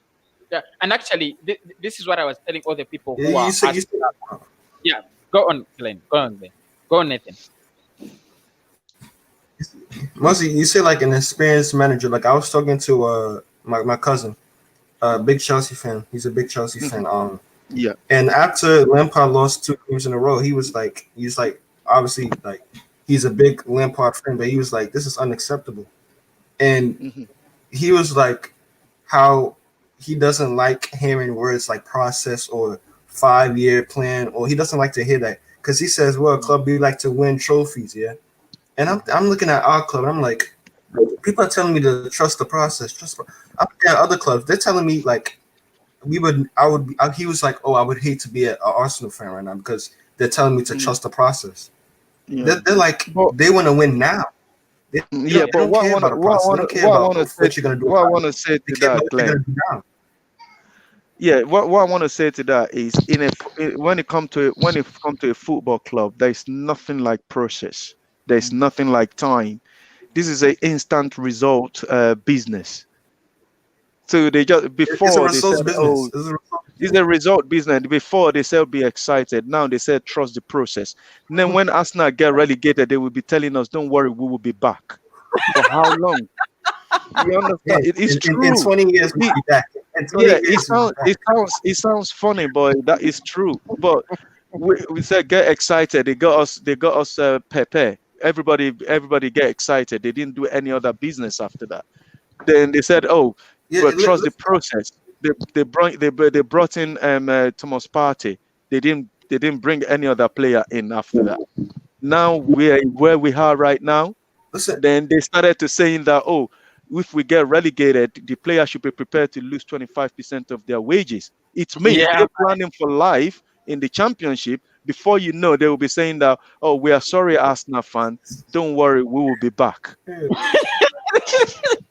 On Twitter, and then they You remove the understand replies. what I mean? So, Do you know that? Do you know that? I know We it have sounds. tweeted, I know it sounds like hard. guys. Do you know that we have tweeted more goals this season on our Twitter handle than we have scored? now, actually, that's not where they started from. Actually, they started from when we moved to the Emirates. They said we want to go to the Emirates to go and compete with the like of Bayern Munich, right? We're not competing with the like of Bayern Munich. Then they said, be excited. Now they said, trust the process. Now we'll be hearing, don't worry, we'll be back. Because that is what that is to me. That is the process they're asking us to trust. That is the process they're putting us through right now. If you know, And listen, I know it sounds. Nathan, I know it sounds Nathan, a bit harsh to say. Yeah, Oh yeah. yeah. I know it sounds like harsh to say. Oh yeah, I want to win now. Yeah. But if you look at the teams over the past that have been struggling, yeah. If you look at Chelsea, the year they finished 10th, I know they had better players than we did. But where was their process? Their process was like, you know what? Let's get a world class manager. Why does Arsenal have to go? Why do we need a process? How come we can't just get a world class manager? I know it's not that easy, but how come we can just get a proper manager like Ancelotti and say, you know what? It's not. The only time it's a process is when you do something wrong. Then it becomes a process. Yeah. Because if you start the process right from the jump, it's not really a process because you already did what you needed. You already done what's required. But what was required was getting a proper manager and also getting rid of some of the players. We didn't do what was required. We already started off the process wrong. So that's why I never believed in the process. Because if you're gonna do a proper process, yeah, you can't say, oh, Liverpool took them years. Klopp won the league at Germany. What has Arteta even done in his playing career to even warrant getting the job? Freddie Limbo was more he deserved the job more than him. Sol Campbell deserved the job more than him because they actually managed. You can't say trust the process and then put in a manager that never managed before. Because I said after we won I almost said the World Cup, after we won the FA Cup, yeah, I was like, all right, cool. But when the going gets tough, what is Arteta gonna do? And right now you're trying to see that right now you're seeing that he has no experience. It's not a proper process. It's a PR stunt. That's what it is. Relentless. What I want to say is any young kid right now that do not know about Invincibles, right? And you went out to go and tell that young kid that is only Arsenal in the Premier League that went the whole season unbeaten. That kid will be looking at you. Are you joking? Don't joke. You understand what I mean? Until maybe probably you went on Google and just Google it and just read it. No kid right now will believe that Arsenal went the whole season unbeaten. Any kid that doesn't know about Invincible. We're losing a generation of Military Guna FC says Arsenal fans wanted Arsene Wenger out, and no. We're not gonna do this. We're not gonna do this, because we're not. Wenger, you don't want to debate on that one. Let's not do this. And No. I want to say to he sent this football club back a decade. I want to say to MGTV, like, we want these managers out because as a fan base, we aim higher. Our expectations are so high. They're just different from that of the people who are managing the football club.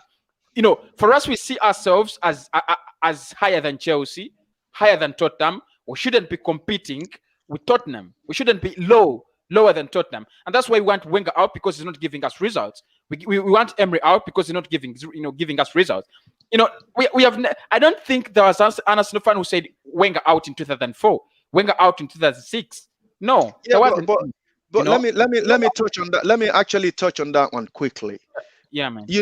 When all Arsenal fans were saying that Wenger out, there is no split.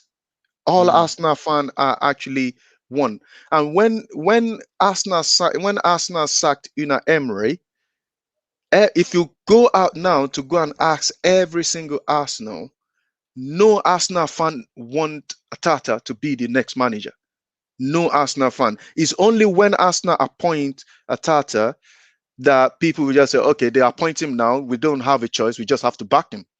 If you understand what I mean, because Arteta was last in the list of the manager they are contemplating to bring into the club to come and manage the club. Yeah, I agree. Because no Arsenal fan wants him in the first place. So because I watch AFTV a lot, go back and watch it. Every single person that go on the interview say no, we don't want Arteta, we don't want every single one of them. Yeah. But maybe apart from DT says he still backs the manager. Yeah, because listen, go and watch DT interview. He doesn't want Arteta in the first place from the list. He doesn't want him. It's only when they appoint him, he got no choice than to back him. Oh, But yeah. when they first appointed Arteta as Arsenal fan, I backed him. But now it's kind of like, I kind of see now that the job is too big for him. The job is way too big for him. Yeah. He doesn't realize that before anyway. One thing you guys have to understand, I'm sure some of you guys understand. This is not Arsenal Football Club. This is not the football club that we all fell in love with. This is Arsenal Football brand. It's Arsenal Football brand. It's not a football club. Because if it was a football club, they would have sacked a manager that's if you look at Arteta, he's our second or third worst manager in our history. I don't know how he's accomplished that. I'll never know, but he's our second or third worst manager in our history. Yeah. So if we were a proper football club, we would have sacked him. Facts. This guy just keep breaking record that's been there for years. Breaking records left, right, we broken more records than we have this season. He's breaking records left, right. This is the second time that we're going to have the worst season ever. The first time that we're having this bad season, to turn it over, they have to sack the manager and bring a different manager to turn it over. My cousin, the Chelsea fan I was telling you about, yesterday he told me something that really stuck with me. He said if Arteta was at Chelsea, they would have sacked him after he winning the FA Cup because we finished 8th. We finished 8th. That's exactly what That's the first time I came onto this show, right? Yeah. This is exactly what I said. FA Cup and Community Shield, this guy won.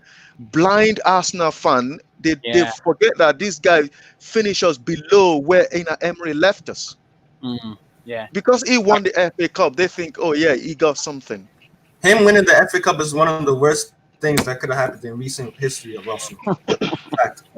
I know that sounds OD. I know that sounds like too much, but it's facts. This is the worst team we've seen since the 70s. This is worse than the 70s, actually. Come on, this is you remember when Wigan won FA Cup? They are playing in the Championship at the same time they're playing in Europa League.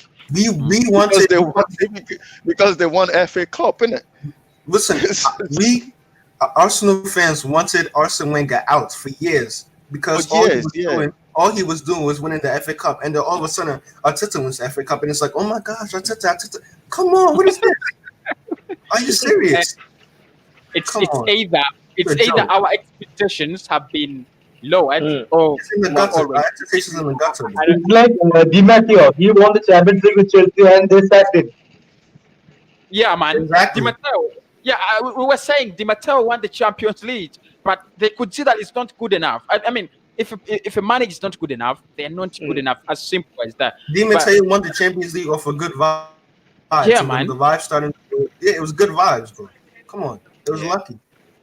So Nathan, how long would you give the new manager? 5 years? Without accountability. What new manager are we talking about? Like an Allegri, Anyone. Anyone of your choice, and if we got the manager of your choice. How long would I give him? Well, an experienced manager though. I'll give him a war chest. Yeah. We need to give him. We need to give him something. We need to give a manager something, because I don't think this team, so for example, a manager can fix this team. For example, I'll say I give it to Pochettino. Yeah. For example, I'll say let's just say for example Pochettino. You give him Pochettino, I'll give him what? Yeah, but is he doing bad though? So if he's doing bad, what's the question? If he's doing bad, would I give him time? Yeah, like for example, the first year he finishes 14th in the league. What? You know, asking me Yeah. that question. You already know my answer to that question. Because I mean, most people are going to say, first year you're driving out the deadwood. Second year you're setting up your team. So probably as you drive out the deadwood, you're 14th. As you set up your team, you finish 10th. Probably the next year you could go back to Champions League or something like that. Yeah, that's true. I mean, So- but Pochettino, Where yeah, did Chelsea? the football, Where did Chelsea? the results will probably be better. Oh, wait, you can go. You can go. Yeah, dinner. Oh, my thing's gone. I don't think it's there, no. Okay.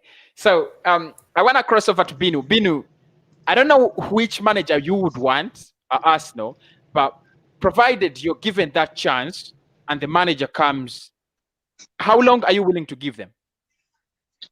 Like personally, like when I first joined in your stream, like I said, like Simeone, like I would prefer him. Then my second choice was this guy, like from Borussia Mönchengladbach, Marco Rose. He's fantastic manager in my opinion. He's a great manager because He's a like good manager. he got the best out of some players. Like you know Marcus Thuram, Plia, Yeah. Alexander Plia. The connection he made with the team. Like I used to watch Borussia Mönchengladbach games, and I can say like his tactics are not like too much of attacking, but when he does the attacking, it's unstoppable attacking because like this from the starting half, like he used to sit back. Then after that, like when he gets the moment, then he will try to attack. Mostly like counter attack, but when he starts to get the goals, then he will go full out attack because I like his style of tactics, and I have seen in YouTube many clips of his style of play. So like I would love to get him like if he comes to Arsenal because like last year when Unai Emery was sacked, he was the most rumored one. Remember like him, Marco Rose, Brendan Rodgers, and mostly I think so Pochettino. These three were the most rumored Arsenal next coach after Unai Emery sacked. But like as I said, like the board wants cheap option, they got Arteta. Now like now the time like for a manager like for an experienced manager, I would give him like 1.5 years. I want to see like 1.5 years like how he changes. Like at least I will give him 2 transfer windows, and I have to see like whether he changes or not. Okay, leave about winning trophies like for first year. I would give him time for that. I want to just see like whether he improves the style of play, whether he improves the players, whether he picks up the right formation. So I would give a manager like 1.5 year. Okay. Like if our manager is sacked half of the season, I will give the new manager comes. I will give this that rest of the season and go off. Then I will give another season for him. Yeah, this is Dinner. a quick news. People, I'm sure no Arsenal fan will want to hear this anyway. Tottenham are now in semi-final of the Carabao Cup. Yeah, so I do. Yeah, of course. Imagine if they win the trophy. Because they had a proper manager. Yeah, Imagine if they win the trophy. I know. Dennis asks, They will, according they will. to the They players we probably have, how many can Yeah. remain with the team? Thanks, bro. Dinero, I'm handing over this to you. In your Yeah. opinion, according to the squad, we have almost 27 players. 2 are left out of the squad. How many remain? Who do you pick to remain? Just the remainers, because those ones that should leave, I think everybody thinks we know. Listen, I think the first one we need to put there is my boy Martinelli. Yeah, you know. Straight fighter. Like Yeah. the guy, he takes it onto his shoulders. He reminds me of a young Alexis. That guy needs to stay there. I mean, you saw yesterday, yeah. We didn't even have a good team out there, but when he was on, he made a difference. Started pressing on defenders, correct. making them make Agree. mistakes. Man done his thing yesterday and even got us the goal. Secondly, I'll stick with Saka. He's someone that obviously he's not scared Gabriel, Thomas Partey, Okay. um, Okay. Uber, and Yeah. obviously in investment wise, because we put too much on Pepe. I'll put Pepe in there. I can't think of anyone else Leno, that I you keep can Leno. think. Keep Leno. Oh, obviously the young boys. The young All the young boys, boys. we keep them, but I can't. Yeah. I'm keeping the young boys, so I'm keeping Balogun. Yeah. What's his name?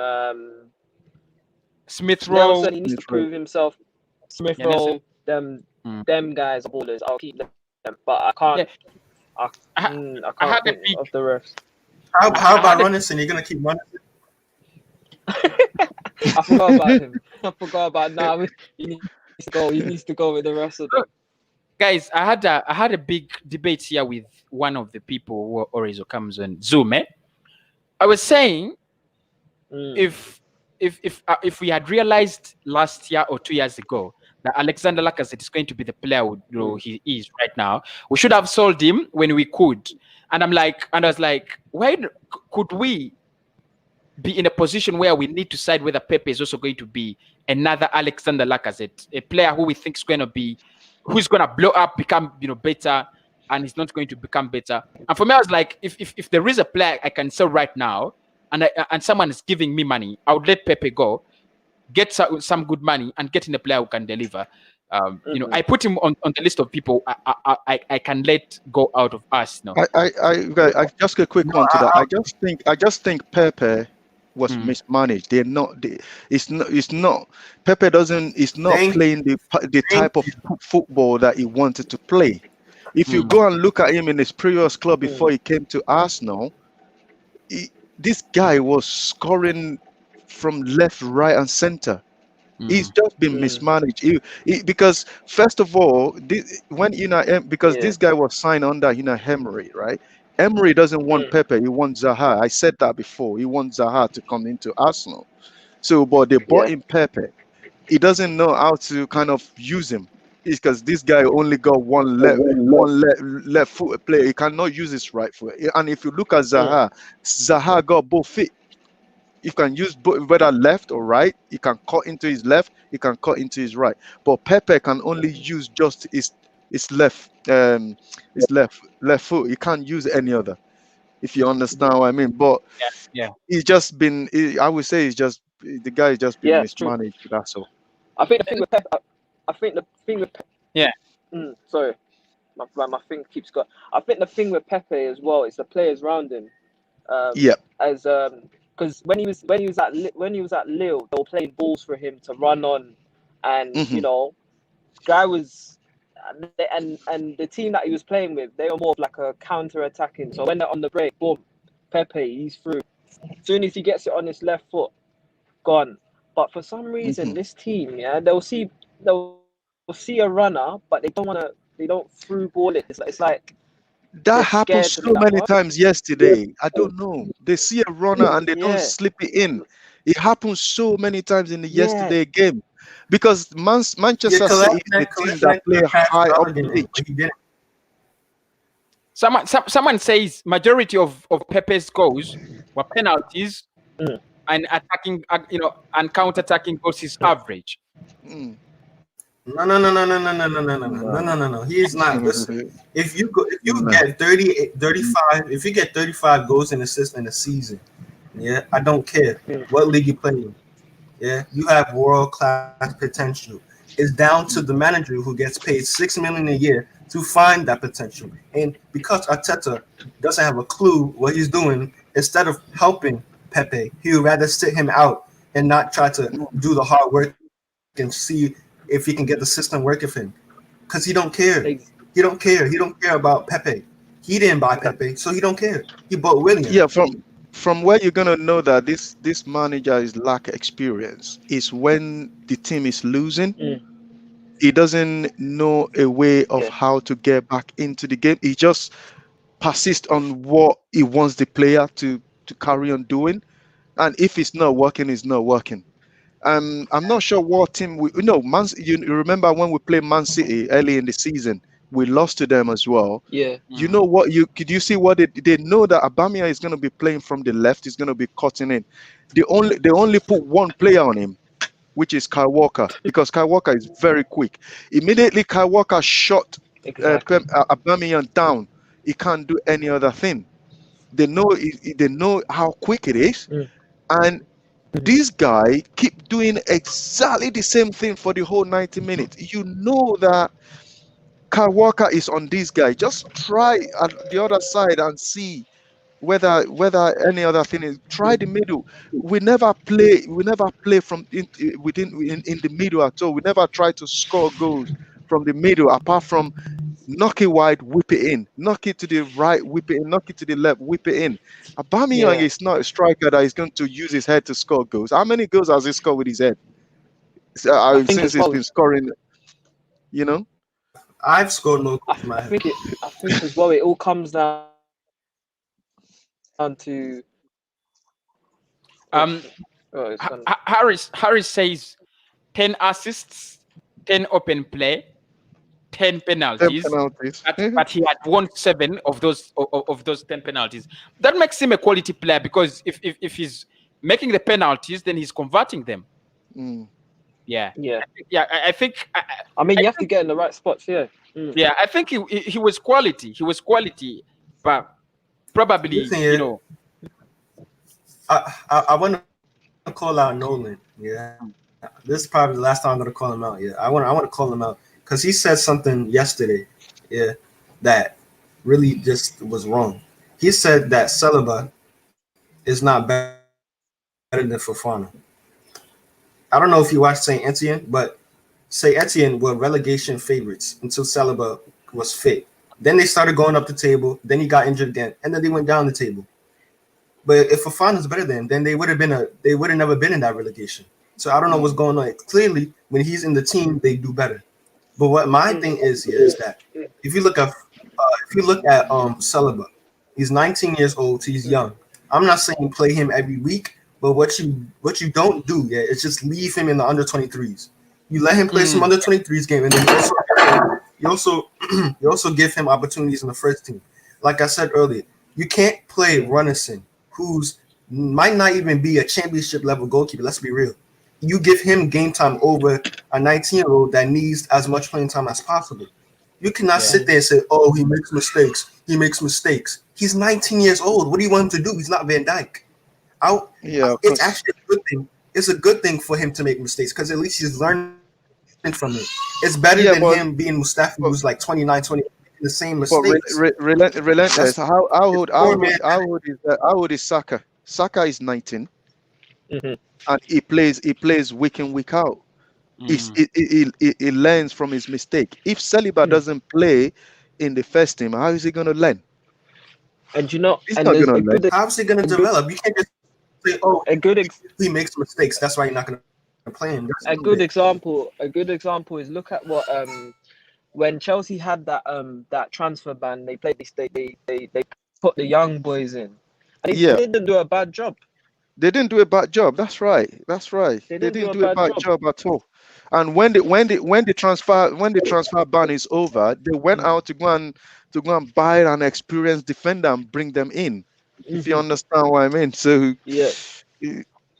is I mean the situation Arsenal is now, they really need to do something about it. Like I said from the beginning of the show, we Arsenal fan, we are the one that can turn it around. We just need to stop fighting each other. And when we stop fighting each other, we all come to one. And if everybody needs to say, okay, we need to march down to the Emirate now and stop this, we all can just go there and just say, okay, we need to stop this right now because it's not going well, because the and owner of also the this club fan is base. that's what I'm saying. The fan base, we need to stop. We need to become one. And fighting each other is because you will be thinking that all these guys at the top, they're not watching all these shows. They do. They are watching it, and they know that the fan base are not united. If you understand what I mean. So if fan base get united, then that is one puzzle solved. then we can go to the next puzzle and said, okay, this is our club. We don't want our club to go down the drain because, like I said, the ship is sinking really fast and fast. So for us to stop it to go down completely, the fan base has to stop fighting each other, because I don't like watching all these channels and then this one this person will be fighting this person, Lee will be sending attack to DT will be sending. We don't need that at this Yeah. point. We don't really need that at this point, because this will not solve the problem. I tell you right now. So everybody just have to kind of come to one, forget about the past. That one is a past, and just let's be united, and just we can just move forward from it. Because if we keep carrying on like this, even if the club get relegated, they, they will just say no, they don't care, you know. They will just say the fan themselves don't care. They fighting each other. I hear what you're saying. I hear what you're saying, Musty. But yeah, what I refuse to do, yeah, is sit there and hear fans chat crap day after day after day.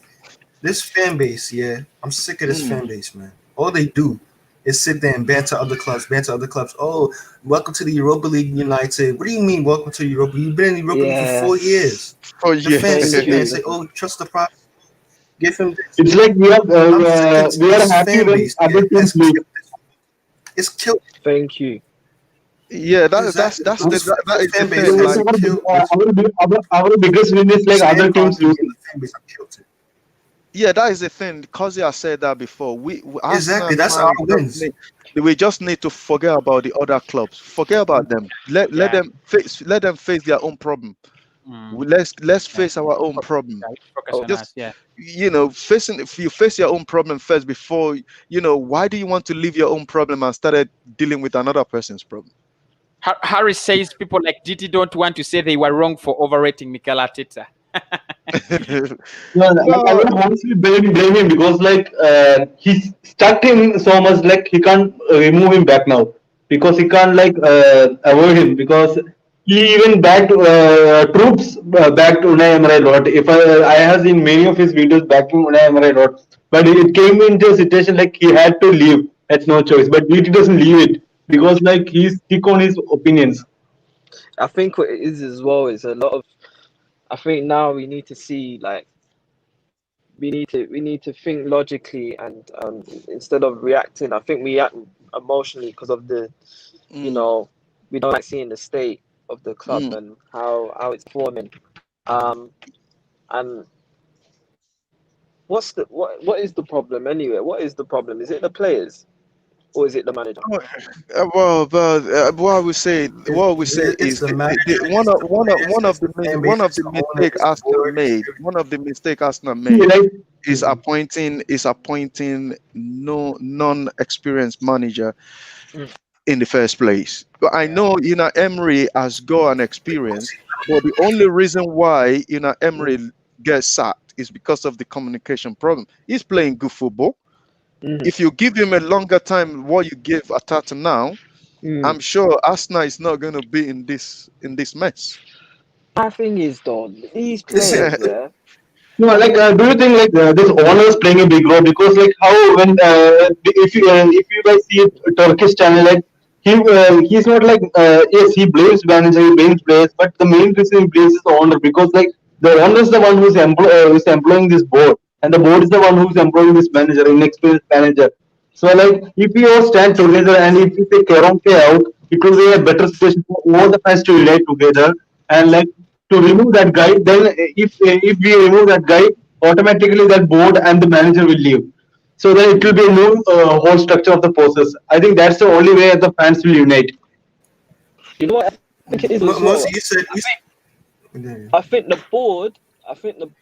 They made a bold decision, of getting an inexperienced manager. Because if you look at what's his name, the guy from Leipzig. Is it the manager from Leipzig? Nagelsmann. How? Yeah, that's it. How old is he? Is he what? He's young as well. He's 32, 33. Yeah, but He's younger than Arteta. that guy has been managing since he was like maybe probably 25 or so. Yeah, he was at He Red Bull retired so Salzburg. early. That's Yeah, he a managed difference Red between him Bull and Arteta. Salzburg. That's a difference. I think this decision, I think the decision that they made, it could have gone really good. Or it could have been a really, really good decision, or it could have been a really bad decision, which we're experiencing now. I think it's a risk. It's a big risk that we took, but we'll see if it's going to be worth it. Kosi sees the comment. Kosi sees the comment. I think he himself answered the question, like what we are trying to say. Because because Karonke is the one who is hiring this board, and which automatically brings this board to hire an inexperienced manager. So like Karonke is the one like who's starting this mess first of all, like no backing, like no intention of seeing this football. I don't know even if he will even know the result of our score yesterday.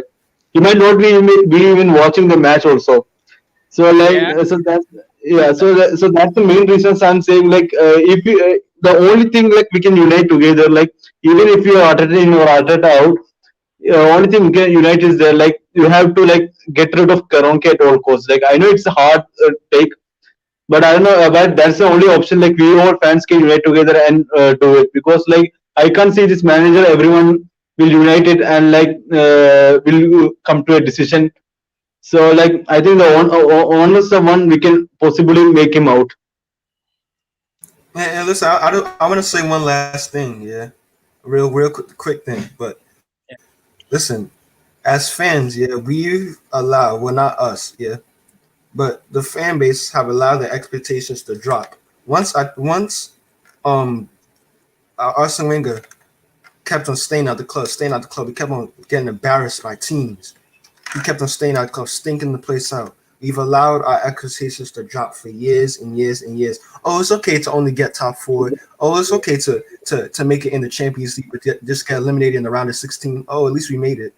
What do you mean at least we made it? Are you mad? Bro, this is Arsenal Football Club, and you're talking about getting eliminated in the round of 16. You're saying at least we made it. Listen, they've hired people like Edu, people like Vinay, people like Arteta, who are all arrogant little, I don't even want to say the words. They're all arrogant, all of them. Because when he's coming out saying, the fans are asking for Messi, they're mugging you off. They don't care about the fans. They don't care about the fans because they know most of the fans will accept this bullshit that they're giving us. If you if you demand bullshit, you're gonna get served up bullshit. Yeah, but then where did Edu came from? He came from Corinthian, right? From Brazil. Yeah. What level did Corinthian? Yeah, what level of football Corinthian played?